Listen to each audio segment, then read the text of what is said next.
Սիրելի երևանցիներ, նախ եւ առաջ ուզում եմ մի հայտարարություն անել, ինչպես գիտեք, ընտրական օրենսգրքով չի թույլատրվում որոշակի հանրային ծառայություններ իրականացնող մարդկանց չի թույլատրվում լինել շարունակել իրենց գործունեությունը եւ պետք է կամ կասեցվի կամ արձակուրդ վերցնեն եւ ինչպես գիտեք, ես եւ քաղաքապետ պարոն Տիգրան Ավինյանը միաժամանակ գտնվում ենք քաղաքացիական պայմանագիր կուսակցության նախընտրական ցուցակում, իսկ Երևանի մասին օրենքով քաղաքապետին կարող է փոխարինել միայն քաղաքապետի առաջին տեղակալը եւ եթե ես եւ պարոն Ավինյանը միաժամանակ լինենք արձակուրդում,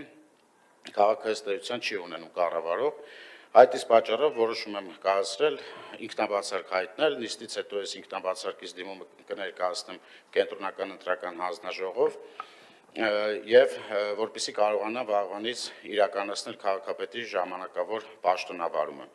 Սա այս ամենը արվում է հանուն Երևանի, որպեսզի Երևանի կառավարումը չխաթարվի։ Իսկ մնացած, քանի որ վերջին մեր նիստը միշտ ընտրություններ, ես ուզում եմ դիմել նաեւ երևանցիներին, որ մեր ուժերի ներածի չափով մենք ամեն ինչ անելու ենք, որպեսզի